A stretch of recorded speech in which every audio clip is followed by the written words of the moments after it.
Olá, seja muito bem-vindo ao primeiro programa Assunto do Dia do mês de dezembro. Estamos juntos, iniciando aqui mais uma edição do programa na tela da nossa Rede Brasil de Comunicação, canal 14.1. Deixa eu começar também o programa agradecendo a você que nos acompanha através do nosso site redebrasiloficial.com.br. Você sabia também que é possível você acompanhar nosso programa ao vivo através do YouTube? Isso mesmo, basta você acessar lá no YouTube Rede Brasil Oficial. Coloca lá na ferramenta de pesquisa Rede Brasil Oficial e você fica por dentro de toda a nossa programação. Então, continua aqui com a gente porque o assunto do dia já está no ar e hoje o nosso programa está imperdível. Vamos trazer várias dicas sobre prevenção de acidentes domésticos. É o tema desta edição do programa. A gente sabe, né, que histórias de acidentes não são incomuns. Choques elétricos, queimaduras e quedas são alguns dos mais frequentes no ambiente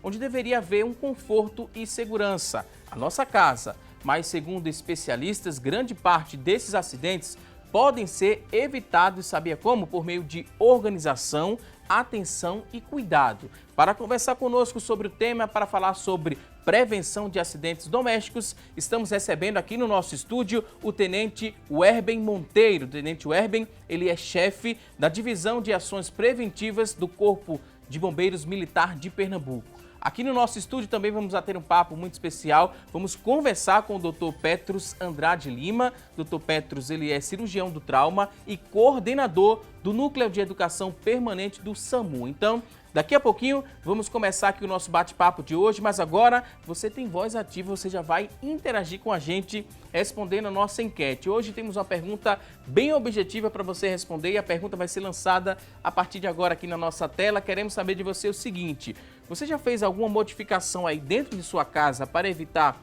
acidentes? Você já fez isso?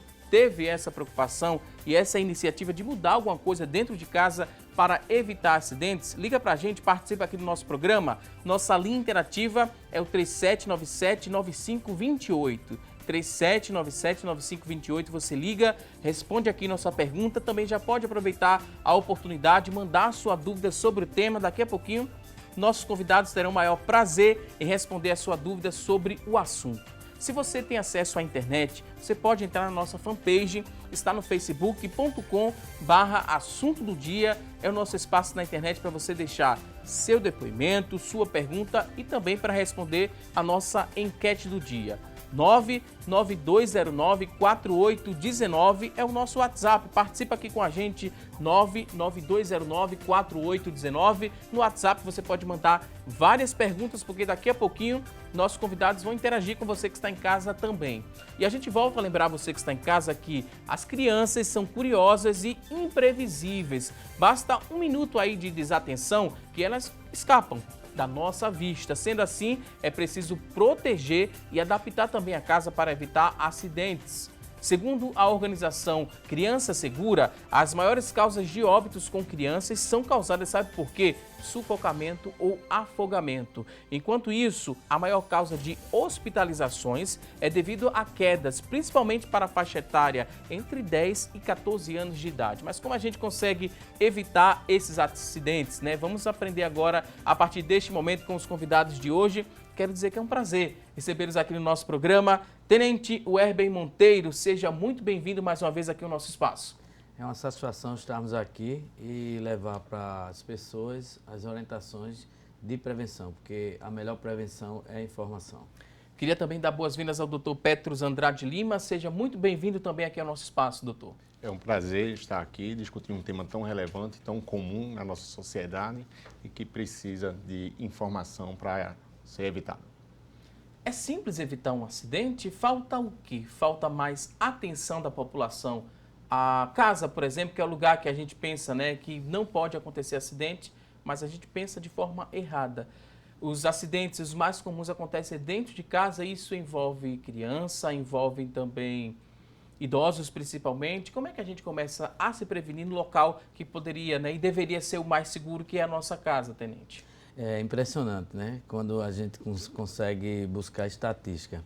Uma pesquisa recente da Universidade Federal mostra que 80% dos acidentes acontecem em casa. 80 em casa. E dentre esses 80%, 50% é na cozinha. Então, por isso, temos que ter uns olhares diferenciados quando estamos em casa. Principalmente para esse público que você acabou de falar, que são as crianças e os idosos. Então, temos que pensar na nossa residência numa supervisão ativa.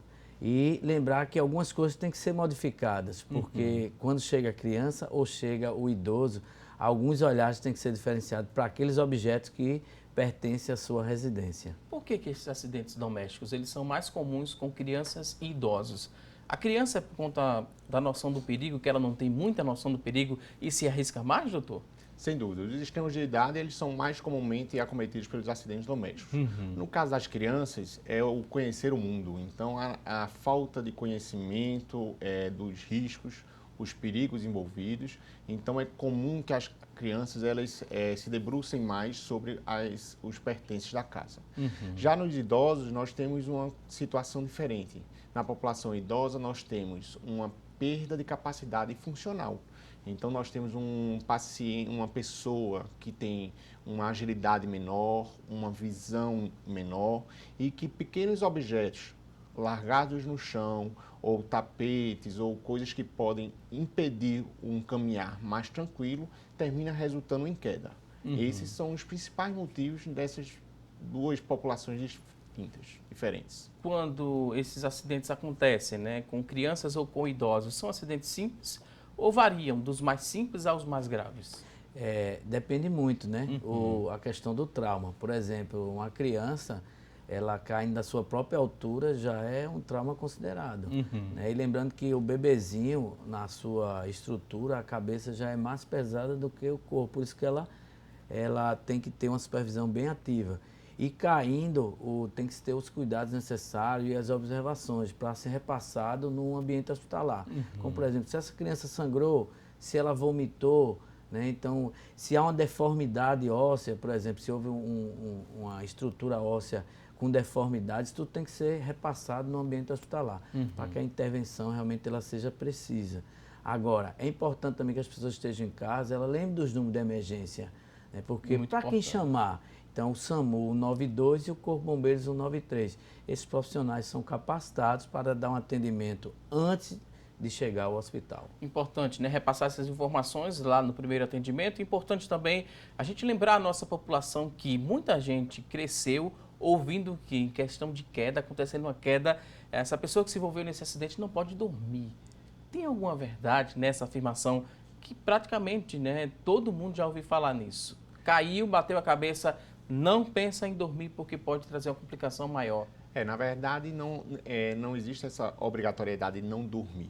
A gente tem que ter alguns cuidados de sempre estar avaliando a pessoa que caiu. Então, se ela está consciente, se ela está bem, se ela dormir, você pode acordar, conversar com ela, tá certo? Que realmente não pode, no caso de adultos, ele não pode ingerir bebida alcoólica nas primeiras 72 horas, porque isso pode alterar o nível de consciência e alterar nossa capacidade de perceber algum problema, nem tomar medicações que também possam causar sonolência extrema ou alterações do nível de consciência.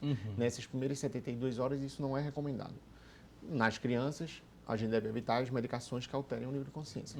Não há a proibição de dormir, não há necessidade de fazer café para que não durma.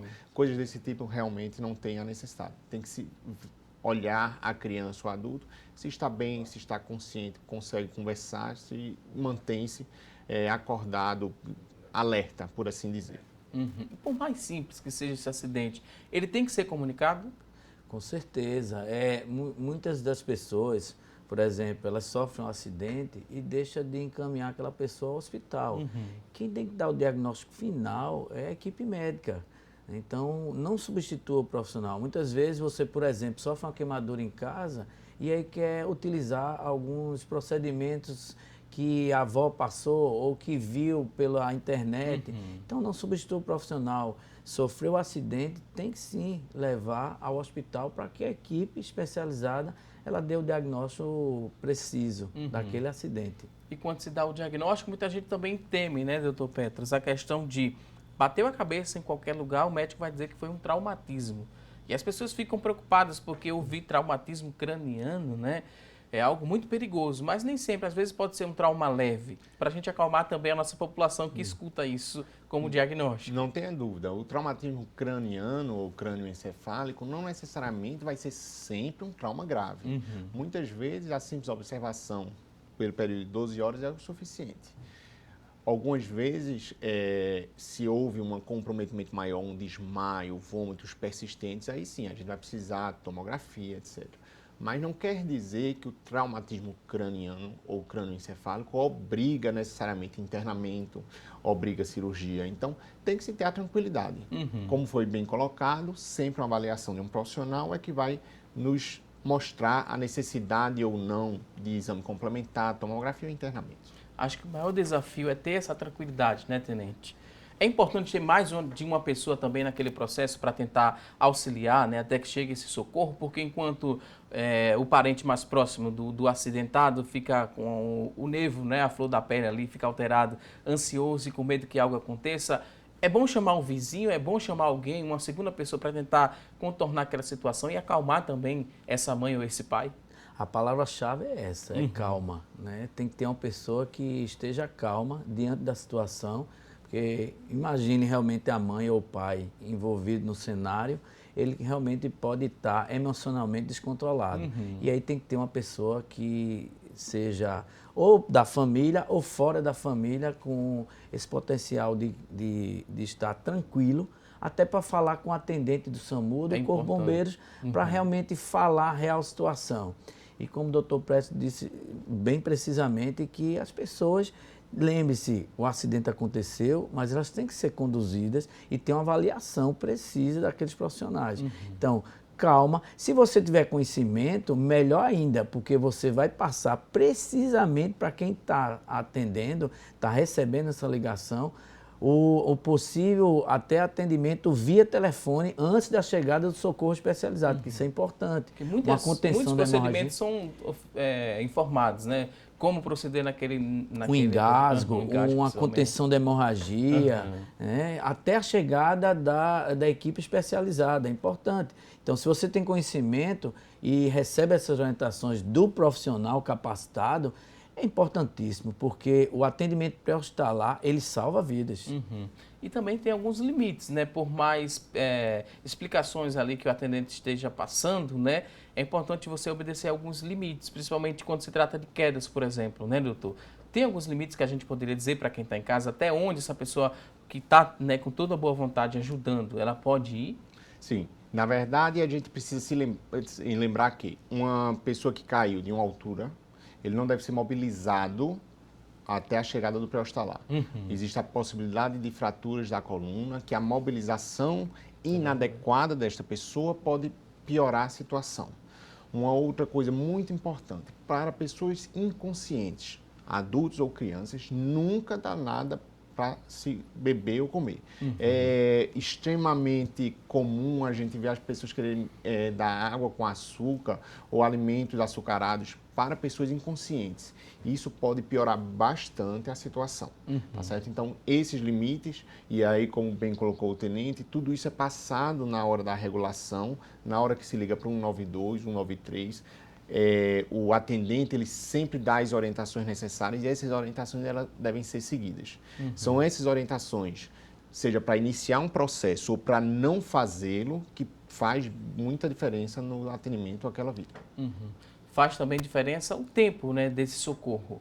Em muitos casos, né, se leva quanto tempo até fazer uma ligação e receber, né, esse primeiro socorro além de uma equipe, seja do bombeiro ou do SAMU? Valdo, é muito relativo. Depende da gravidade também? Porque, por exemplo, no caso do SAMU, se a pessoa consegue identificar que tem que ter intervenção médica, então a equipe que vai chegar à residência da pessoa já vem com o médico. Então, por isso que é importante essa questão. Mas temos também outros fatores que são agregados à ocorrência, como o nosso trânsito, como a questão educacional, como a pessoa que está solicitando os dados precisos. É muito importante os dados sendo precisos, para que o socorro chegue o mais rápido possível. Nós não temos N viaturas, nós temos algumas viaturas e nessa central, ela que monitora e faz a regulação. É importante que a pessoa que esteja em casa, por isso que nós falamos que a pessoa tem que estar calma. para que passe precisamente aquilo que ela está visualizando, aquele cenário que ela está visualizando. Então é importante isso, para que o socorro chegue o mais breve possível. E lembrando, se você consegue identificar que aquele trauma, que aquela intervenção precisa da intervenção médica, é interessante que você conhecimento, até na conversa com o atendente, evolui para isso, com certeza, ao invés de um suporte básico, vai um suporte avançado do socorro. A gente lembra também que está em casa que o trânsito às vezes atrapalha o deslocamento da equipe, mas também você que está em casa, às vezes passa trote, né, para um serviço de emergência. Isso também atrapalha. Parece que não, parece que é uma brincadeira boba, mas não, isso atrapalha bastante. Vocês que lidam no dia a dia com esse trabalho, que é muito importante ser prestado nesse trabalho para a nossa sociedade. Sem dúvida. O trote, ele custa vidas, certo? Isso. O SAMU, ele possui, exatamente por causa dos acidentes domésticos e dos trotes, um programa chamado SAMU nas escolas, onde nós vamos às escolas orientar as crianças sobre os riscos do trote e orientar as crianças a ter cuidado no ambiente doméstico com acidentes. Para crianças maiores, a gente já inicia, inclusive, as orientações sobre manobras que podem ser feitas em caso de engasgo ou parada cardíaca. Esse programa, ele visa exatamente evitar, reduzir o volume de trotes e, dessa forma, garantir uma maior disponibilidade das viaturas para as reais ocorrências. Com o Corpo de Bombeiros também, vocês recebem vários trotes e agora final de ano, né? Tende a aumentar esse número, já que as crianças estão entrando nesse processo de férias agora, né, Tenente? Nós também temos um programa que trabalha com as escolas também, porque nós não conseguimos vislumbrar nenhuma mudança sem passar por educação. Verdade. Então é na educação que a gente consegue realmente reduzir qualquer estatística. E realmente perde todo mundo, perde a sociedade, perde a corporação, todos perdem. Os profissionais, eles se estressam mais, porque imagine você, profissional, indo para uma ocorrência inexistente, né? E depois daquela ocorrência inexistente ter que ir para uma real. Então veja a questão do tempo-resposta, daquele que realmente precisa do socorro. Então é importante bater nesse tema da questão do trote.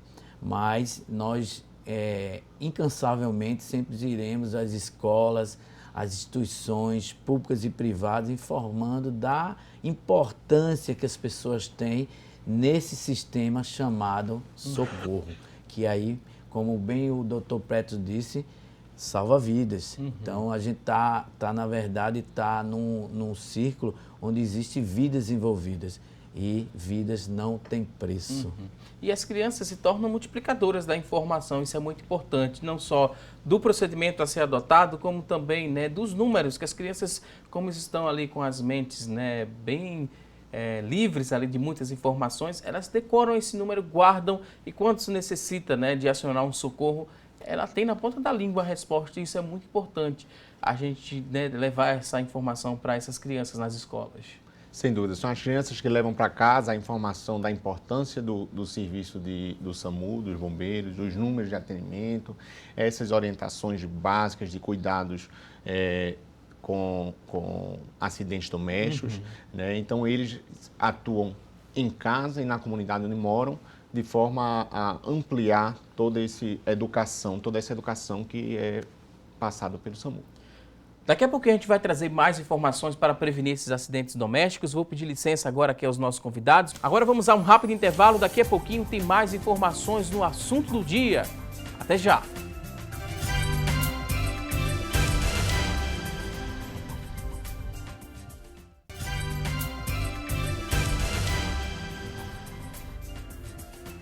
Hoje aqui no nosso programa estamos falando sobre prevenção de acidentes domésticos e agora tem as notícias da internet sobre o tema e quem vai trazer essas informações para a gente é a Tânia Silva. Olá, Tânia! Olá, o destaque de hoje é do R7. Queda é um dos acidentes domésticos mais comuns. Esse tipo de acidente doméstico é o mais comum entre idosos. O ortopedista Denis Barbosa afirma que alguns motivos podem ajudar a explicar por que quedas são tão comuns em idosos. O fato de não usar o calçado adequado, com um solado muito escorregadio e não enxergar obstáculos por causa de problemas na visão tornam esse tipo de acidente tão frequente dentro de casa. As principais consequências dessas quedas são as fraturas no punho ou no quadril. Além disso, pode ocorrer trauma na face ou no nariz. Vamos saber outras dicas de como evitar esse tipo de acidente dentro de casa, lá no estúdio. Agora é com você. Muito obrigado, Tânia Silva. Ela trouxe aí vários pontos importantíssimos sobre o assunto, principalmente quando a gente fala em queda em idosos. Essas quedas, elas podem ser simples, mas podem também agravar a situação e levar até o óbito. Quando a gente fala em queda, né? A Tânia falou também a queda e dá uma fratura no quadril. Isso é muito importante a gente destacar, que pode se quebrar o fêmur, ali, fraturar o fêmur, e fratura de fêmur, né? Demora a recuperação e pode levar também a óbito, né, doutor Petros? Sem dúvida. A fratura do colo do fêmur no idoso, ela vem acompanhada de alta morbidade e mortalidade. Se estima que cerca de 30 mil idosos morrem diretamente secundária a uma queda com fratura de colo de fêmur ao ano no mundo. Então, a gente tem que ter cuidado com as quedas. A gente sabe que cerca de 1 a cada 4 idosos, eles caem ao ano. Acima dos 80 anos de idade, isso chega a 50% dos idosos. Cai pelo menos uma vez no ano. Então, a queda é comum. E a queda, muitas vezes, não é tão simples, como a gente acabou de falar. Ela pode estar, sim, relacionada não só à morbidade, ou seja, a uma perda de função, mas também à mortalidade nesses pacientes idosos. E quando se fala em prevenção de quedas para idosos, dentro de casa, é mudar mesmo, tirar alguns móveis, né, ali, tirar tapete também, que pode representar um risco, colocar corrimão também, isso tudo faz parte da prevenção, né, Tenente? Esse cenário tem que ser revisto. Inclusive, lembrar que se o idoso mora sozinho, aí a atenção é redobrada, né? Principalmente dos seus parentes. Lembrar que muitas vezes, por exemplo, o Corpo de Bombeiros, ele é acionado muitas vezes porque alguém esqueceu a panela ligada no fogão, né? Então, quando a gente vai identificar, foi um idoso, né, que ligou, saiu da residência ou foi dormir, né? Então, tem que ter esse cuidado. Lembrar tapete, a questão do banheiro, lembre-se, se você tem um banheiro de box e ele é de vidro, já tem que ter uma atenção bem redobrada sobre isso. Até a substituição seria mais interessante. Questão do tapete, que seja um tapete que ele realmente fique fixo, né, que ele não escorregue. Questão do próprio piso. Lembrar de que, como o doutor Petros sempre bem falou aqui, a questão da iluminação. Como você tem uma redução de visão, o ambiente tem que estar bem iluminado. Lembre-se que muitas vezes o idoso, ele necessita, ele precisa muitas vezes sair do seu quarto para ir ao banheiro. Então esse trajeto ele tem que estar bem iluminado. Ele tem que estar assim, seja um trajeto seguro. Lembrando a questão do banheiro, a questão das barras de proteção, que ele possa segurar. Então tudo isso faz parte de um cenário modificado para o idoso. É aquele olhar que tem que ser feito para o idoso. Ou seja, é uma mudança para se promover segurança. Porque a casa segura, ela tem que ter mudança. Ela tem que ser pensado no olhar daquele que vai transitar dentro de casa. Agora, o mais importante ainda é que todos saibam disso. Todos que moram na residência saibam desses cuidados. Por exemplo, se o idoso tem um cuidador de idoso, esse cuidador, ele também tem que saber toda a planta da casa. Ele tem que saber tudo que é inerente àquele ambiente, né? Para que ele possa, inclusive, auxiliar na hora do socorro. Às vezes tem que deixar a estética de lado e pensar na funcionalidade dos objetos dessa casa. Isso é muito importante, né? Sem dúvida. A gente, é comum a gente querer colocar em corredores móveis, tapetes, coisas, uma passadeira, que deixa bonito esteticamente. Mas se a gente for pensar num corredor estreito, para que ter um móvel? Aumenta a chance da gente bater, de cair. Você colocar uma passadeira que vai de um canto ao outro do corredor, é um tapete grande que muitas vezes dobra, não tem como você fixar e aumenta muito a chance de queda. Cadeiras. Nem todas as cadeiras bonitas são adequadas ao idoso. A gente tem que ter cadeiras firmes, que aguente que o idoso se force sobre ela para ficar de pé e sentar. Cadeiras muito baixas ou muito altas, elas favorecem a queda do idoso. Então, como você bem colocou, a gente vai pensar numa casa segura, não necessariamente uma casa bonita. Mas o inverso não é verdadeiro. Não é porque a casa é segura que ela vai ser feia. Tem como juntar as duas coisas. Tem como juntar as duas coisas, sim. Vou pedir licença agora aqui aos nossos convidados, porque vamos acompanhar a partir deste momento uma reportagem especial. E essa reportagem mostra que cerca de 50% dos acidentes domésticos acontecem envolvendo fogão e botijão de gás. Vamos entender como evitar também esses acidentes agora na reportagem. Vamos conferir juntos aqui na nossa tela. Acompanhe. 80% dos acidentes podem acontecer dentro de casa. São chamados de acidentes domésticos, que na maioria dos casos provocam danos graves a crianças e idosos, que são as vítimas mais comuns. A cozinha é o ambiente responsável pela maioria dos casos. Cerca de 50% dos acidentes domésticos acontecem envolvendo o fogão e o botijão de gás. As panelas no fogão são potenciais causadoras de queimaduras, por exemplo. De início, o cabo da panela não pode estar para fora, porque é uma situação que pode, de repente, a própria dona de casa, algum empecilho vinha bater, ou uma criança de repente vinha puxar essa panela e de repente essa panela virar com algum líquido quente, alguma alimentação, e pode causar queimaduras seríssimas em qualquer criança ou também no próprio adulto, na própria dona de casa. Questão de panela de pressão. A gente tem um grande problema que às vezes as pessoas gostam de trocar essa peça aqui. Essa peça que é a válvula de segurança, ela tem que ter uma higienização. Essa peça aqui também tem que ser higienizada eu vou até tirar aqui para facilitar, para que você perceba, nesses furinhos aqui tem que ser limpos, certo? Então, houve o fechamento, verificar a questão da borracha de vedação, se ela está vedando corretamente. Então, a maioria das panelas, após 10 minutos, ela já dá um sinal, se ela está com pressão, a pressão foi aderida dentro daquela situação da panela. Caso não tenha, então você sabe que a vedação não está correta. No botijão de gás, a dica é manter o registro fechado quando o fogão não estiver em uso. Isso pode evitar vazamentos e explosões. A mangueira, que deve ter 1,5 m de tamanho padrão, e o registro precisam estar dentro do prazo de validade. Outra orientação é quanto ao uso dos eletrodomésticos. Nada de deixar liquidificador, sanduicheira ou micro-ondas ligados na tomada o tempo todo. É um grande erro dentro de muitas cozinhas, né? A questão de deixar eletrodoméstico ligado. Hoje, o único eletrodoméstico que pode permanecer ligado e que pode resistir a uma variação elétrica é a geladeira. A geladeira ela tem um dispositivo que, caso tenha uma variação de rede, uma oscilação da nossa voltagem, ela vai segurar, certo? A questão de oscilação de rede. Já esse eletrodoméstico aqui, como máquina de lavar, micro-ondas, espremedor de laranja, liquidificador, esse material elétrico não tem esse dispositivo para suportar uma variação de rede. Então, o correto, ele está ligado. O correto, ele está o quê? Desligado.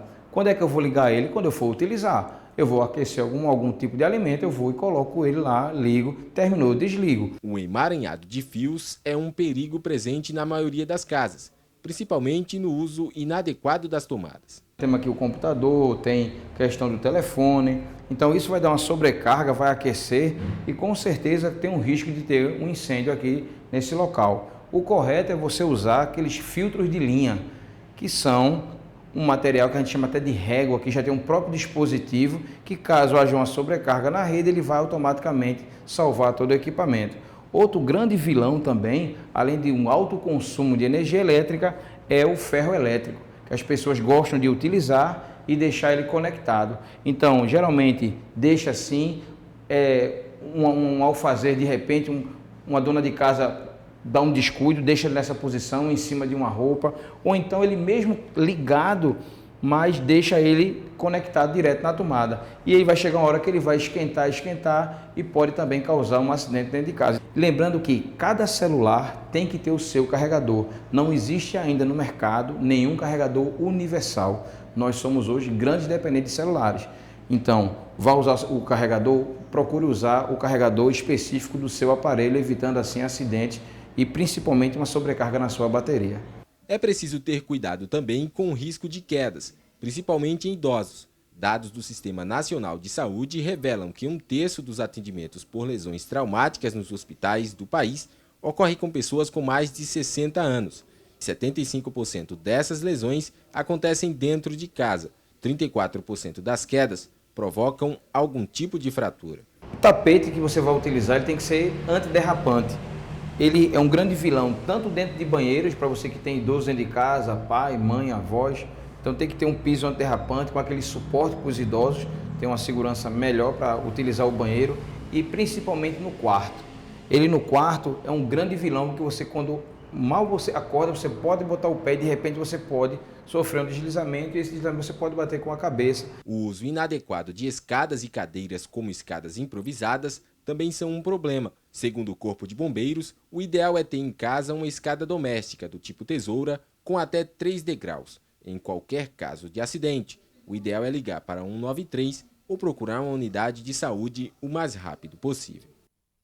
Quanta informação importante, né, nessa reportagem. A gente dá parabéns ao Magdiel Nayal por trazer para a gente tanta informação e também toda a equipe do Corpo de Bombeiros Militar de Pernambuco, Sargento Edmilson, né, que participou aí dessa reportagem explicando o que é que você deve fazer para evitar esses acidentes em cada cômodo da casa. A gente viu que 50% dos acidentes acontecem lá na cozinha, como muita gente pensa que é no quarto ou no banheiro, mas na cozinha, panelas principalmente, né?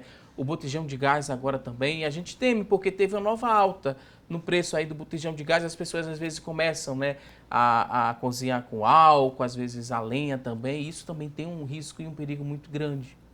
Com certeza. O que é que ocorre? Muitas vezes as pessoas vão para o YouTube e começam a ver a substituição de combustível, né? O que é que eu posso utilizar como combustível, já que o gás de cozinha ele está reajustado, vamos dizer assim, o valor, né, do botijão. Mas lembre-se, nós podemos ter práticas econômicas dentro da cozinha, né? Aquilo que você cozinha com determinado tempo, diminua. Muitas vezes você usa uma frigideira grande para algo que você vai fritar pequeno. Então, use a frigideira correta. Utilize mais vezes a sua panela de pressão, né? Que muitas vezes a dona de casa sabe que o cozimento dura 10 minutos, né? Então ela tem conhecimento, a dona de casa tem conhecimento como economizar e não substituir. Fechar um pouquinho a janela, né, para o vento não ficar... Isso, diminuir mais essa questão da ventilação e lembrar que muitas vezes quando a gente começa a substituir, a gente está semeando o terreno para o acidente. E ele, uma vez acontecendo, ele deixará cicatrizes. No caso de uma queimadura, né, deixará uma cicatriz no corpo. E aquela que a gente vai ficar pensando sempre, né, que é aquela que vai te marcar pro resto da vida, que é a da alma, né? Dizer, pô, eu poderia ter evitado. Então, que a dona de casa que está nos assistindo, ela lembre sempre disso. Jamais vá negociar a sua segurança. Então, chama um profissional. Se o problema é elétrico, chama um profissional para fazer a revisão na sua rede elétrica. Por quê? Determinado tempo a fiação ela fica ressecada, o cobre ele fica oxidado, então possa ser que haja uma fuga de corrente elétrica. Veja suas tomadas, se ela está recomendada pela BNT, o seu fogão. Então, tudo isso um profissional pode orientar e a dona de casa ter um ambiente seguro. Nunca vá fazer improvisos. Lembre-se que na reportagem mostrou, né? Se você tem uma escada, para que usar uma cadeira? Né? E lembre-se, essa escada é de 3 lances, como ele disse, para que você não fique com o seu pé direito acima de 2 metros, porque aí há um risco grande de você cair desse local e realmente receber um trauma sério, que aí com certeza o doutor Petros pode falar melhor sobre essa questão. Não conseguindo evitar uma queimadura, por exemplo, né? O que é que não deve ser feito? Porque muita gente que está em casa, né, às vezes escuta que coloca lá um pouco de creme dental, vai dar um alívio ali para aquela queimadura. Outros colocam até pó de café, doutor. Isso deve ser evitado, com toda certeza. Você já adiantou para a gente aqui no intervalo. É muito comum a disseminação de passar vários cremes, manteiga. Nada disso deve ser feito. A única coisa que pode ser utilizado em qualquer tipo de queimadura é água gelada, não é gelo. água gelada. Lavar a queimadura bastante com água gelada, cobrir com um pano limpo e procurar o atendimento de urgência. A queimadura, quando não tratada adequadamente, ela deixa cicatrizes graves e pode, inclusive, piorar a situação. Quando a gente passa, como você bem falou, creme dental, pó de café. A única coisa em casa que a gente vai fazer, não vai estourar as bolhas em casa, não vai mexer na queimadura, água gelada, cobrir com um pano limpo e procurar o atendimento médico. E qual o risco, né? Além de ficar essa cicatriz, tem outros riscos também? O risco principal, infecção. Então, na hora que você infecta uma área daquela queimada, você compromete muito a área. Então, existe a necessidade de tratamentos mais radicais e, se for num membro, até perder o membro. Então, o tratamento, quando eu faço um debridamento, eu tiro mais radicalmente, também complica mais, porque eu vou ter que me utilizar de retalhos, vai aumentar, prolongar muito o tempo de tratamento. Então, a perda, quando você toma uma atitude errada diante dessas queimaduras, é muito grande. Muita gente agora, no final de ano, né, costuma reformar a casa, receber o 13º salário, a primeira parcela, vai receber o salário, quer dar, né, uma cara diferente para o final de ano, começar 2020, né, com outra... uma repaginada ali naquela casa. Aí tem gente que faz por conta própria, vai pintar, não tem nada demais, né? Pintar um muro, mas tem que ter cuidado com a segurança para evitar acidentes. Quais cuidados a gente poderia, mais uma vez, reforçar para quem está em casa, se a pessoa vai precisar de uma escada, não usar ali a cadeira, porque isso tem um risco muito grande. A gente viu na reportagem e reforça agora a informação, Tenente. O que nós orientamos é evitar realmente a escada, né? Se você tem como conseguir um prolongador, você vai usar esse prolongador para pintar toda a sua residência. Então, evite ficar em ambiente que você vá ter que utilizar a escada, porque aí você vai estar numa altura e a altura que você cair, possa ser que você sofra um trauma. Porque muitas vezes, a gente sempre gosta de dizer isso em qualquer ambiente, em qualquer lugar que nós da corporação, nós temos a oportunidade de irmos. Então, o que a gente diz é o seguinte, o acidente ele não vai bater a porta. Ele não vai te avisar que ele vai acontecer. É verdade. O que vai acontecer é, se você tiver conhecimento, você vai minimizar ou neutralizar esse acidente. Por isso que nesse veículo aí tem um conhecimento. Então, quando você tem conhecimento, você minimiza, você neutraliza aquela questão do acidente. Em que sentido?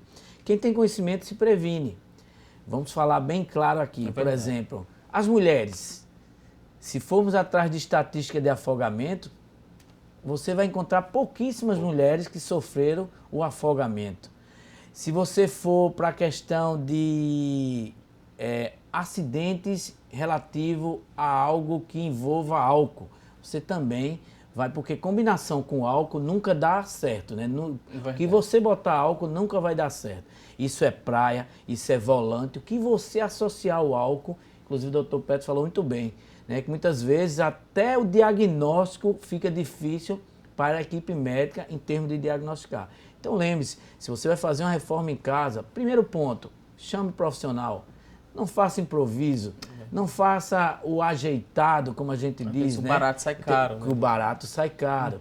Então veja a questão de fiação, veja aqueles equipamentos que você vai botar dentro de casa, porque muitas vezes você está botando um equipamento que ele é altamente inflamável, ou seja, se entrar em combustão, ele vai se propagar rápido. Então, repense, veja, chame o profissional. Muitas vezes é mais interessante você gastar algo que você acha que está gastando muito, mas, volto a dizer, não negocie o inegociável, que é a segurança. Então, não vá no viavelmente econômico, que muitas vezes você vai estar semeando o terreno para o acidente. Daqui a pouco a gente vai falar mais sobre quedas também, né? Nessa época do ano. Será que tem uma incidência maior? Será que é mais afogamento que vem acontecendo aqui? A gente vai refletir mais sobre isso, trazer informações. Vou pedir licença porque vamos a um rápido intervalo para você beber uma água, tomar um cafezinho e aguardar. Até já!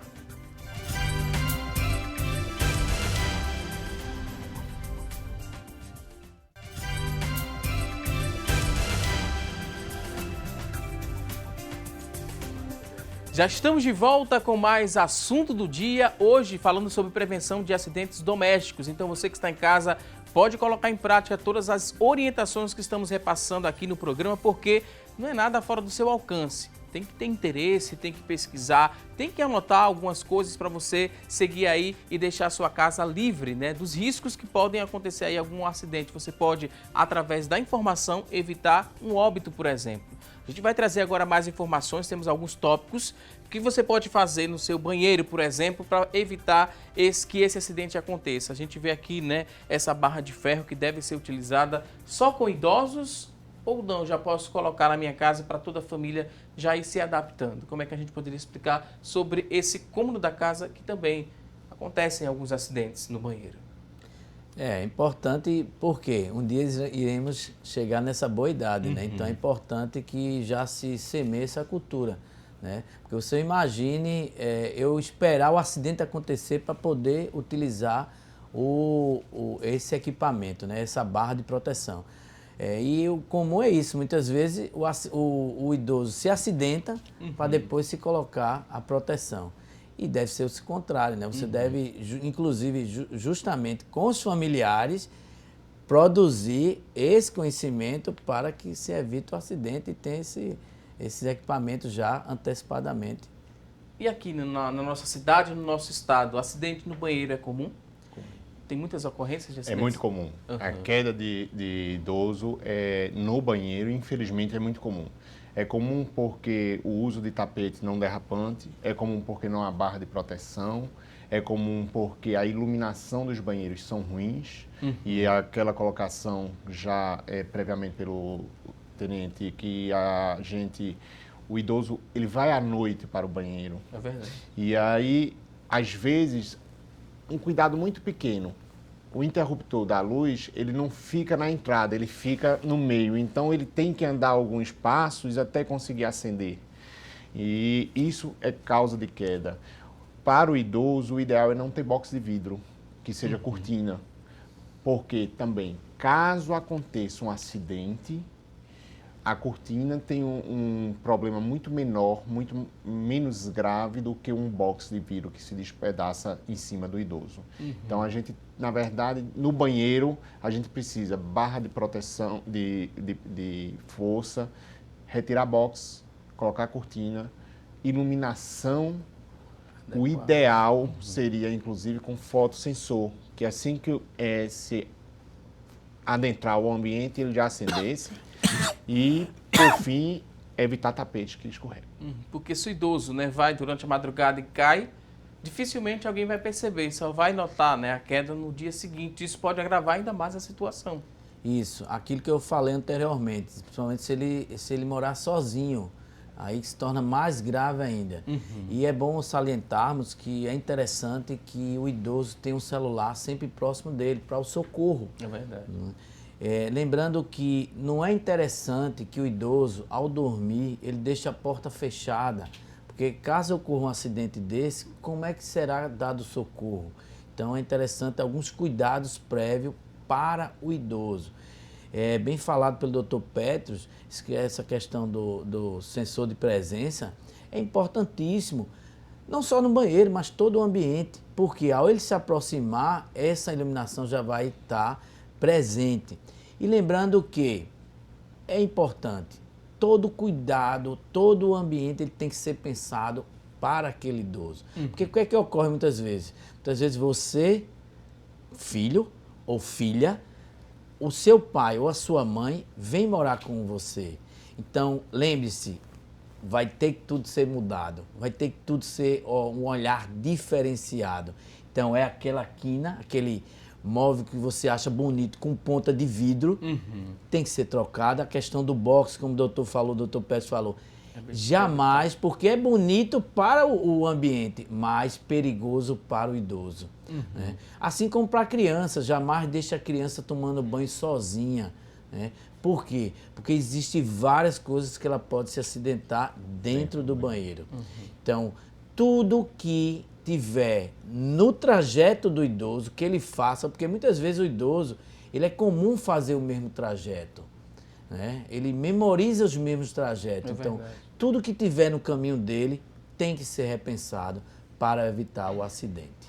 Vamos ao outro tópico, temos aqui outra tela em relação à iluminação, a gente bem destacou, né? Não só do banheiro, mas toda a casa precisa estar bem iluminada. onde esse idoso vai passar, tem que ter esse cuidado com a iluminação e tem que ter aquele cuidado também com a manutenção dessa iluminação. Nada por curiosidade você tentar resolver, porque pode causar aí um choque elétrico, por exemplo, né? Vai tentar solucionar o problema e vai ter outro problema a ser resolvido.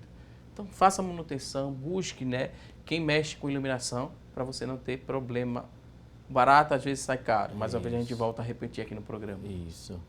Acho que a gente falou tudo sobre iluminação ou faltou alguma coisa? Na verdade, para a criança, os pais devem se lembrar que abajur é uma péssima opção para a criança, para quem tem criança em casa. Então, como já foi falado, da mesma forma que a gente prepara a casa para o idoso, quem tem filhos Também. sabe que a gente tem que preparar todos os ambientes. Tomadas, abajur, porque o abajur ele é de fácil acesso à criança, ligado direto na energia, ele vai mexer, ele vai tirar a lâmpada, ele vai colocar o dedo. Então, no quarto de criança é comum a gente ver os pais colocando o abajur como um sistema de iluminação noturna, mas não é uma boa opção, porque aumenta muito a chance de acidentes. Quer complementar, Tenente? É importante lembrar que se alguém, já que a gente está vendo iluminação, se por acaso uma lâmpada queimar, jamais trocá-la sem antes de ligar o sistema de energia. E mesmo assim, se você tiver uma chave teste, ainda teste para ver se tem corrente elétrica. É importante isso. Vamos a outro tópico, temos aqui. Não, antes ainda da iluminação, vamos voltar, produção, por favor. Essa questão da iluminação, agora no final do ano, muitas pessoas também tendem a iluminar as casas, né? Colocar lá pisca-pisca, porque fica um ambiente mais bonito. Tem que ter um cuidado também sobre isso. Isso é importante. Lembrar que muitas pessoas já falam sobre isso e nós vamos ratificar aqui. Não está usando o equipamento, tire da tomada.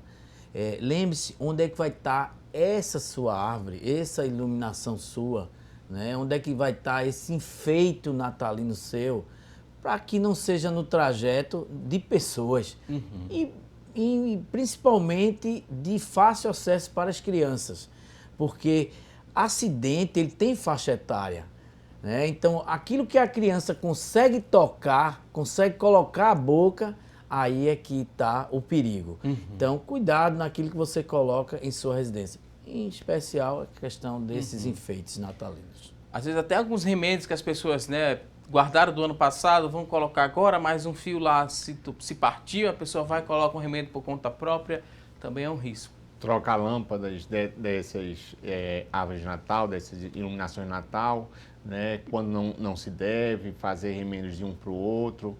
Então tem que ter cuidado, como bem colocou aqui, não só por risco de incêndio, de choque elétrico. As crianças elas se encantam com o pisca, e então se você deixa de fácil acesso, ela vai mexer nessa iluminação natalina, aumenta muito o risco de choque elétrico.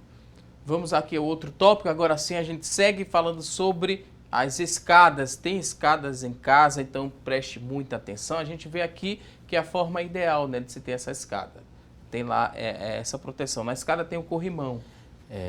Isso independe de idade, é bom ter para ter esse apoio ao descer a escada. E bem mostrado aí que você veja que tem um guarda-corpo e entre esse guarda-corpo você está vendo que não tem como a criança passar entre, né, essas frestas aí. Né? Lembrando também da escada a questão do antiderrapante. Isso é muito importante, porque tem acidentes e às vezes acidentes fatais. Esse guarda-corpo, como bem foi colocado, tem que evitar a passagem da cabeça da criança. Da mesma forma como a gente coloca aqueles aparadores nas camas das crianças, para evitar que elas rolem e caiam, esses guarda-corpos têm que ter entre 5 e no máximo 7 centímetros de distância, para evitar que a criança passe a cabeça. Se for maior que isso, é possível que uma criança pequena passe a cabeça e é possível ter acidentes fatais dessa forma. Então, tanto o guarda-corpo quanto a proteção de queda de berço, os berços, a proteção de queda de cama tem que ter essa percepção de distância entre eles. Tem alguns pais que colocam cadeiras, né, para a criança não ter acesso aqui à escada. Está fazendo boa coisa? Está evitando muita coisa ou não? Cadeira ela pode ser removível pela criança? Dependendo da força da criança, ela pode ser removível. Lembrar que tem que ser as barreiras mesmo físicas, né? Você bote lá uma porta lá com trava que ela não tenha habilidade, porque a criança muitas vezes nos surpreende, né? Por verdade. sua habilidade. Então, que ela não tem a habilidade de destrancar. Então, se você tem escada, é importante que você faça essa barreira de proteção. E lembre-se, nunca permita que suas crianças brinquem na escada, porque isso aí, com certeza, estará evitando e muito os acidentes. Pode se quebrar um braço na queda? Pode quebrar braço, perna, bater a cabeça, tudo vai depender da altura da escada. Não existe escada sem corrimão, isso é uma máxima, tá certo? Então, escadas sem corrimão vão se acidentar crianças, idosos e adultos. Todas as escadas têm que ter corrimão. Idealmente, a escada tem que ser de material antiderrapante. Quando não é, que a gente vê ainda muitas escadas feitas em cerâmica, tem que se colocar uma faixa daquelas antiderrapante. E como bem foi colocado, a escada ela tem que ser bloqueada com material adequado. Aquelas coisinhas de proteção de criança, para evitar tanto que a criança desça a escada sozinha, quanto suba e fique brincando no meio da escada. A escada não é um local de brincadeira para a criança, pois acidentes graves podem acontecer. Vamos aqui a outra imagem para a gente lembrar você que está em casa como você se protege, né, de acidentes. Janela tem que ter essa proteção, tem que ter a grade. Se não tiver a grade, pode ser aquela tela também de proteção. Nunca deixar a janela sem nenhuma proteção, porque criança sobe, criança é curiosa, vai querer saber o que tem do outro lado e às vezes tem acidentes fatais. E principalmente deixar qualquer móvel próximo à janela, porque, como eu disse, né, se ela tiver habilidade, tiver força, ela encosta e realmente vai querer olhar. Lembrando que se você coloca a tela, é importante que o profissional colocar, você veja esse prazo de validade para revisões. Porque não é só a tela, existem os ganchos também, que ele oxida. Então é importante que você, com o profissional que você adquiriu, você veja essa questão do prazo de validade, porque tudo tem prazo de validade. Nós, como seres humanos, é que achamos que não. E aí mora o perigo. Vamos a outro tópico, temos aqui outra imagem para a gente trazer mais dicas. Isso. Agora, final do ano, época mais quente, também tem as piscinas, as crianças gostam, os adultos também gostam, né, de utilizar a piscina. Tem muitos riscos, quais os riscos e o que é que a gente deve fazer para evitar esses acidentes com piscinas? A piscina, ela tem risco para todas as idades. Então, começando pelas crianças, a piscina não pode ser acessível para as crianças, tá certo? Então, a gente precisa de uma piscina cercada, uma piscina que pode ser telada e coberta completamente, mas a piscina jamais pode ficar acessível livremente às crianças, pela questão do afogamento. Aos adultos, homens, jovens, depois de uma festa normalmente regado à bebida, é comum as brincadeiras de pular de cabeça na piscina. Por mais funda que seja uma piscina, ela não suporta um mergulho de cabeça. E aí é quando a gente tem os acidentes de mergulho em águas rasas. A gente tem que tomar cuidado, lembrar a todos que piscina se entra pelas escadas e não mergulhando, muito menos de cabeça. E aos idosos, mais uma vez, é um ambiente molhado, é um ambiente que favorece muito as quedas. Então, os pacientes idosos, em geral, eles têm uma dificuldade de movimentação maior, às vezes estão com calçados inadequados que escorregam facilmente e aí podem sofrer quedas. A cada idade tem sua particularidade, mas a piscina é sempre um ambiente de muito cuidado quando a gente fala com a possibilidade de acidentes domésticos. Nessa época do ano, vocês registram, né, mais acidentes envolvendo piscinas? São mais acionados para tentar fazer o socorro? Segundo a Sociedade Brasileira de Salvamento Aquático, 16 pessoas morrem por dia no Brasil. E não é nas praias, nos meios líquidos, como piscina, represa. Então, temos que ter realmente o cuidado redobrado. Eu quero acrescentar, bem falou o Dr. Petros, temos um período de confraternização também. Então, o que é que ocorre? É comum, não só criança, mas adultos também brincarem correndo ao redor da piscina. É um lugar que associa piso com água molhada e aí ao risco da queda, de trauma. Lembrar que se você for a um local que você não conhece a profundidade dessa piscina e ela não estiver identificada, como o Dr. Preto disse, descer pela escada e, obviamente, você observar, dando os passos com segurança na borda para ver a questão da sua... Se passar de sua altura, já sabe que ali é um local de risco. E jamais permitir que a criança fique nesse ambiente de meio líquido sozinha. E se mesmo assim você estiver, lembre-se que elas têm que estar com colete. Jamais boia, porque boia pode não só furar, como ela também virar. E muitos pais, né, por darem a boia, pensam que não precisa ficar olhando essa criança, né? Tá segura, tá com a boia, tá ali com a boia no braço, isso aí ela não vai se afogar. E qual a distância segura que eu tenho que estar do meu filho? A distância de um braço, que eu possa puxá-la ou buscá-la a qualquer momento. E nunca deixar de ter essa supervisão ativa, porque não é supervisão de olhares. Muitas vezes os pais estão num determinado local, né, se confraternizando ou com a família mesmo, e a criança está na piscina. Então não é supervisão de olhares, supervisão física próxima. Vamos ao último tópico, que é muito interessante a gente também falar, principalmente quando envolve as crianças, né? Produtos de limpeza representam um risco também dentro de casa. As crianças, por eles serem assim, ó, coloridos, as crianças são atraídas e querem ver o que é que tem. Acham que é líquido, podem ingerir. E isso aí gera acidentes. O produto de limpeza, ele é um perigo a qualquer idade, mas principalmente para as crianças.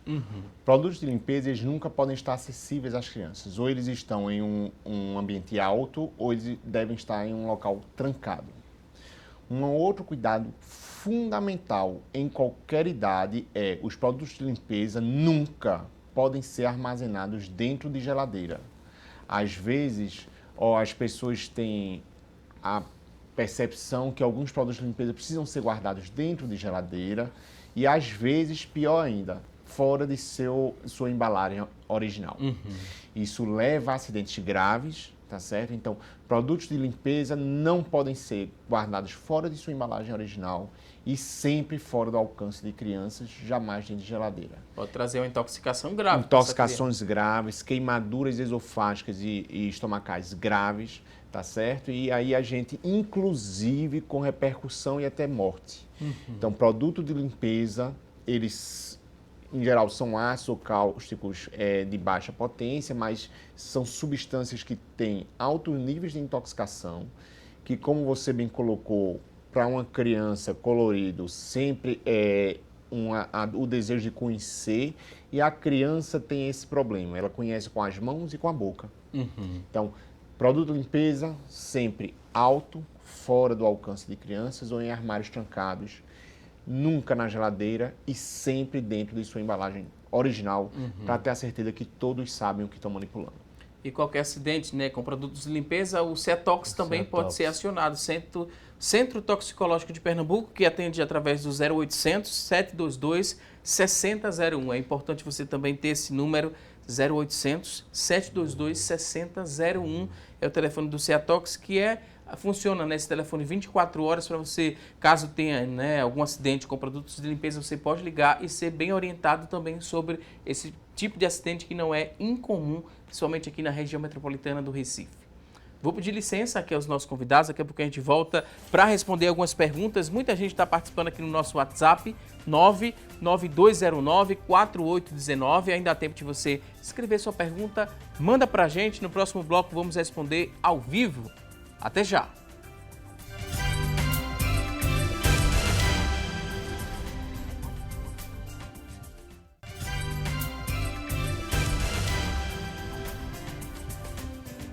Voltamos com mais assunto do dia e agora vamos juntos conferir as oportunidades de emprego disponíveis para hoje. Pegue aí papel e caneta, anote as oportunidades e boa sorte!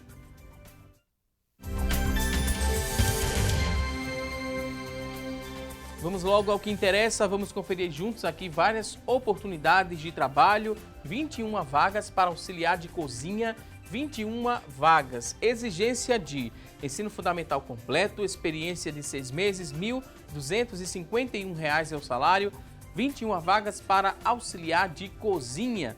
Tem mais oportunidades de trabalho. Na sequência, tem 15 vagas para eletricista, na função de aprendiz. Eletricista, 15 vagas com exigência de ensino médio completo, experiência não exigida, salário R$ 1.100. São 15 vagas para eletricista na função aprendiz. Por fim, a última tela, vamos conferir agora, são 2 vagas para promotor de vendas, 2 vagas com exigência de ensino médio completo, 6 meses de experiência, salário R$ 1.119. E essas 2 vagas, elas são exclusivas para pessoa com deficiência, 2 vagas para promotor de vendas.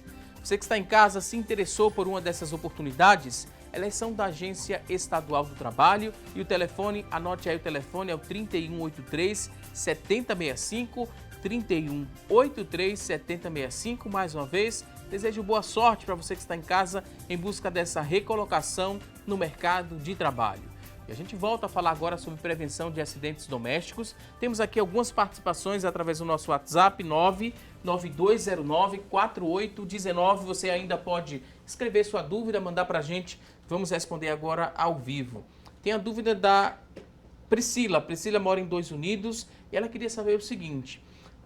Onde ela mora, né, o botijão de gás, ela comprou uma mangueira cinza que as pessoas passam vendendo na porta. E ela queria saber se essas mangueiras elas são seguras. Tem algum risco em usar esse tipo de mangueira para o botijão de gás? Ou é melhor comprar, né, aquela amarela mesmo? É perigoso, não é? Ela quer saber, a Priscila que mora em Dois Unidos. Nenhum produto ou utensílio deve ser comprado fora do lugar credenciado. Se você está comprando na sua porta, você não tem a garantia desse produto, de sua certificação. Então é importante que ela realmente evite comprar esse produto, porque você não tem a garantia, não tem a certificação. É preferível que ela vá a uma loja credenciada e verifique se essa mangueira ela tem a marca do Inmetro e a certificação de uma ANBR. Essa cinza eu não conhecia não, a cinza. Só conhecia aquela amarela tradicional, né? Tem a amarela que é doméstica, ela é uma cor prateada, né, que por dentro ela é emborrachada e uma liga metálica externamente, que também tem uma de uma cor mais dourada. Essa cinza, eu acho que ela quer dizer prateada, né? Então, são mangueiras que realmente você tem que comprar no lugar credenciado para poder ter essa certificação. Segurança. Que é usado para fogões industriais e para quem mora em edifício que o gás é canalizado. Temos aqui outra participação, Kleber Vital. Ele pergunta o seguinte: como proceder em casos de princípio de incêndio em aparelhos como ventilador ou na fiação, por exemplo? Como é que a gente repassa essa informação para o Kleber, né? Como proceder em casos de princípio de incêndio? Até recentemente, né, Tenente? Tiveram alguns incêndios aqui na região metropolitana, em Olinda, em Casa Forte, Casa Caiada. Como proceder, né? Incêndios de pequeno porte. Veja o que ele falou do equipamento eletroeletrônico. Então, corrente elétrica. Primeiro ponto, cortar a energia desse local. E, obviamente, se for uma casa, tirou a energia, você pode utilizar a água, né? Se for no edifício, tanto você pode utilizar a água ou um extintor que estiver próximo. Agora, jamais esse local pode estar com energia quando você joga água. Então, o equipamento que recebe corrente elétrica, você não pode utilizar água, porque energia não combina com água. Isso dá choque. A gente sabe, né, que é importante a gente manter a casa com a funcionalidade desses móveis, mas como é que se convence esse idoso? Porque idoso quer independência e muitas vezes ele não aceita algumas alterações. Aí entra meio que a conversa, o diálogo é muito importante também, e essa troca de informação ela vai ajudar no processo também de convencimento e da prevenção também de acidentes, porque o idoso quer ser independente. Sem dúvida. A conversa e a explicação ao idoso é o que vai movê-lo da vontade de alterar o ambiente de casa. E a independência dele parte daí.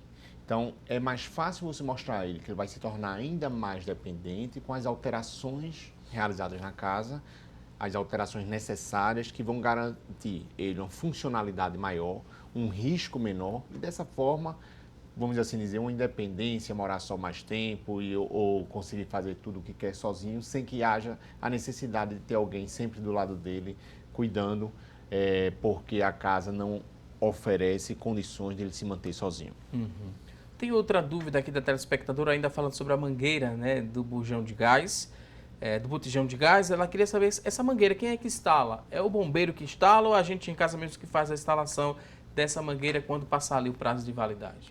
É importante o profissional que vende o botijão, ele instale, porque ele recebeu treinamento. Obviamente, se ela morar perto de um bombeiro, o bombeiro também recebe essa instrução, pode solicitar para ele instalar. Mas é importante que você não só compre a mangueira, como um regulador, esse kit, e você possa pedir auxílio a um profissional que tem conhecimento. É importante salientar isso. Importante a atenção em relação ao prazo de validade, né? Porque tem muita gente que acha se que não tem deixar, prazo, usa para sempre. Para sempre, É a mesma mangueira. E tem prazo de validade, são 5 anos. A mangueira doméstica está na tarja ela diz lá o prazo de validade. Assim como o regulador, que muita gente chama de registro. Mas registro é aquilo que fecha e que abre a passagem do gás. Então, comumente as pessoas chamam de registro, mas regulador de gás. Então, lá também tem no descritivo, na parte metálica, o prazo de validade. Então é importante as pessoas ficarem atentas a isso. Por quê? Porque fora do prazo de validade, o que é que pode acontecer? A função específica desse utensílio, ele deixar de funcionar ou até abrir uma margem para o acidente. A gente falou das extremidades, né, dos idosos e das crianças, né, que comumente são mais acometidos desses acidentes, né?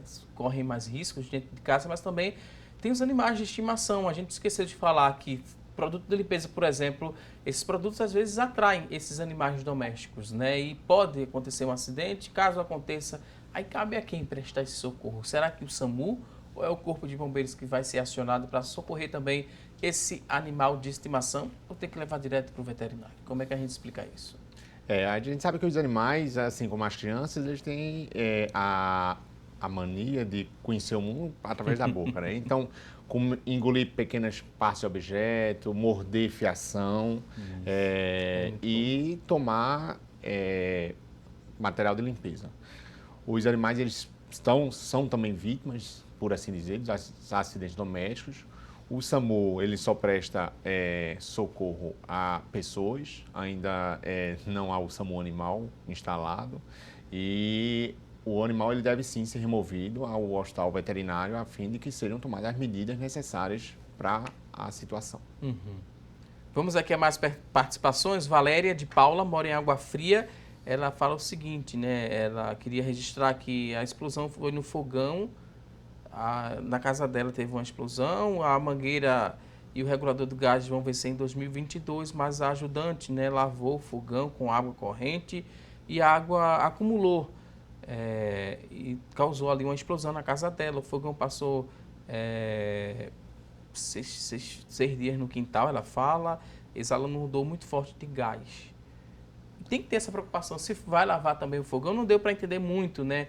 Aqui o que ela tentou explicar, mas ela fala que queria registrar que na casa dela a explosão foi no fogão que aconteceu. Lembrar que é o seguinte, o fogão, assim como o botijão, eles são metálicos. Então eles sofrem ações de oxidação, ou seja, ferrugem. Então cuidado, é até bom salientar que ao você adquirir o botijão, verifique se ele está enferrujado, verifique as condições físicas desse botijão. A mesma coisa é o seu fogão. O seu fogão tem que fazer uma manutenção por um profissional, porque acumula gordura. Muitas vezes a chama ela não está suficiente ou não está chegando à boca do fogão devido a entupimento. Então é interessante que você chame um profissional para fazer essa verificação. E lembre-se, no caso de vazamento, é importante que o local esteja ventilado. Vazamento do gás de cozinha, é importante que o local esteja ventilado. O que ela fez, tirou esse botijão, tirou esse fogão, colocou no quintal porque tem mais ventilação. Isso é importante. Importante isso. Por quê? Porque quando há um acúmulo do gás no lugar fechado, há o risco de ter uma centelha e ter explosão daquele ambiente. A centelha pode ser até no lugar da luz? O interruptor, O interruptor ou pode qualquer causar. outra faísca que provoque essa explosão do ambiente. Tem outra pergunta aqui sobre engasgo em idosos. É comum acontecer? E quando acontece, o que é que deve ser feito? É comum. Se lembrar que os idosos, comumente, eles já têm perda dentária, de elementos dentários. Às vezes, eles têm uma prótese mal adaptada e têm uma dificuldade em comer alguns alimentos, por exemplo, carne. Então, engasgo em idoso é muito comum. Quando acontecer, a manobra de Heimlich deve ser instituída, que é você abraçar o idoso por trás, fazendo uma força com as duas mãos nessa região logo abaixo aqui do osso, tá certo? De forma a fazer com que ele expulse. São manobras fortes para tentar expulsar esse elemento e chamar auxílio médico. Então, com certeza, o SAMU e o bombeiro já vai orientando a situação enquanto vai uma equipe de socorro. Mas, infelizmente, é muito comum. E aí é mais um cuidado que nós temos que ter com os nossos idosos. Na alimentação, avaliação, na capacidade de deglutição desses Nunca dá água, ou pode dar água. Tem gente que fala, dá água Se o pra... paciente está engasgado, não. Não dá água, não dá os alimentos, banana, farinha, nada disso. A primeira coisa a se fazer é desobstrução das vias aéreas. Isso é muito importante a gente explicar, né? Porque tem muita gente que tem ainda esse hábito. Farinha, se foi um engasgo ali com a espinha do peixe, né? Às vezes água para fazer o cuscuz descer. Banana, as pessoas querem dar banana por causa do volume. E esse não é o São procedimento. práticas inadequadas. São práticas inadequadas. Isso pode causar asfixia e levar a óbito. Se o paciente já está asfixiado, isso pode piorar bastante. Se o paciente já perdeu a consciência, isso vai com certeza piorar muito. Então, a primeira coisa em um paciente que está engasgado, que nós dizemos assim, com asfixia, é desobstruir a via aérea, é fazer essa manobra. Se o paciente ele ficou, que a gente diria assim, entalado, ou seja, se o alimento ficou preso, a gente vai fazer uma avaliação posterior e aí ver a necessidade de fazer endoscopia para tirar ou não esse alimento, tá certo? Mas assim, aumentar a oferta de alimento para ver se empurra, água, nada disso pode ser feito num paciente que está engasgado. E evitar alturas também em relação a quedas agora, deixando o engasgo para o lado, mas se chegou num ambiente diferente, é bom você, né, verificar antes de se arriscar. A gente lembra muito do acidente recente com o Gugu, né, o apresentador, onde ele subiu lá no sótão, né? Aqui no nosso país não tem, não é comum as casas terem o sótão, né? Mas se você que está em casa chegou num ambiente novo, é bom você verificar, né, o que é que tem de segurança para você antes de subir aí, fazer qualquer reforma ou qualquer outra curiosidade, mexer, que tem muita gente que não consegue ficar parada, chegando num ambiente novo, quer modificar aquele ambiente, isso pode representar risco também, né, tenente? E aqui no Brasil, o que é comum as pessoas, a caixa d'água em cima do telhado, as pessoas quererem fazer reforma ou a questão até da boia mesmo, querer fazer esse serviço sem estar protegido, né? Nós temos uma norma regulamentadora que é para a empresa, a NR35, que fala que acima de 2 metros você tem que estar ancorado. Mas lembre-se, uma norma quando ela é criada para preservar vidas. Então, lembre-se disso, se você está acima de 2 metros, há um risco seríssimo de trauma. E aproveitando a fala do Dr. Petros, a questão dos idosos que tem prótese, lembre-se, numa queda, essa prótese pode asfixiá-lo, pode deixar com que a passagem de ar seja dificultada. Então, é interessante que as pessoas que estão com o idoso em casa, eles tenham conhecimento desse detalhe, se o idoso usa ou não prótese, em caso de queda, ter essa observância. Então, mais uma vez ratificando, se você vai ficar numa superfície acima de 2 metros, tensão redobrada, você tem que ficar ancorado, você ficar preso, ficar seguro para manusear. Então, eita, eu boto uma escada, o outro fica segurando. Se ele cair de lá, o cara vai segurar no braço? Pode ser até 2 vítimas. Poderão ser 2 vítimas. Então, se você veja uma forma de você se amarrar para poder exercer. Ou contrate um profissional que ele vai ter esse equipamento de trabalho. Vou pedir licença pela última vez aqui aos convidados. No começo do programa a gente fez uma pergunta, a nossa enquete do dia. Vamos conferir o resultado? A pergunta foi se você já fez modificações dentro de casa para evitar acidentes. Das pessoas que ligaram para a gente e interagiram, 78% disseram que sim. Que bom que as pessoas têm essa preocupação em modificar alguns ambientes da casa para evitar acidentes. 22% disseram que não ou que ainda não. Então, se representa risco, é bom você fazer essa modificação. Reta final do programa agora para agradecer aqui aos nossos convidados. Foi um prazer recebê-los aqui no nosso programa. Mais uma vez, doutor Petrus Andrade Lima, ele que é cirurgião do trauma, é coordenador do Núcleo de Educação Permanente do SAMU. Doutor, muito obrigado. Considerações finais agora, aquele último recado, fique à vontade. Eu agradeço a participação para um tema tão relevante, tão importante. A enquete foi bem feliz na pergunta, porque nós sabemos que quando a gente vai ter um filho, normalmente a gente altera a casa toda para receber o filho. Muitas vezes a gente esquece de alterar para a segurança dele. E na atualidade, com o aumento do volume de idosos, com o crescimento, a expectativa de vida, a gente vai receber em nossas casas nossos pais mais idosos, nós vamos ter que cuidar disso também. Então, hoje, a casa segura tem que ser uma preocupação permanente para todos nós. Muito obrigado, doutor. Também queria agradecer ao tenente Werben Monteiro, ele que é chefe da Divisão de Ações Preventivas do Corpo de Bombeiros Militar de Pernambuco. Tenente, muito obrigado. Considerações finais, fique à vontade. Nós agradecemos a participação, tenho certeza do comandante-geral ao mais novo integrante, fica satisfeito em poder contribuir com a sociedade pernambucana e lembrar, planejar para prevenir. Essa é a melhor vacina. E, ratificando aqui, os números de emergência, 192, SAMU, 193, Corpo de Bombeiros. Esses números salvam vidas. Mais uma vez, muito obrigado. Volte mais vezes aqui ao nosso programa. Vou encerrar também com um recado especial. Vou falar em acidentes domésticos, falar em casa, né? Hoje é aniversário da minha irmã, a Cláudia. Queria desejar parabéns, um feliz aniversário. Que Deus te abençoe e continue te dando muitos anos de vida e muita paciência, muita coragem, enfim, te dando tudo de bom.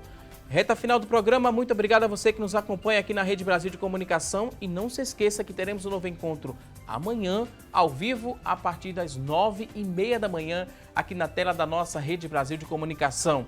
Um excelente dia, um forte abraço e até amanhã, se Deus quiser. Até lá!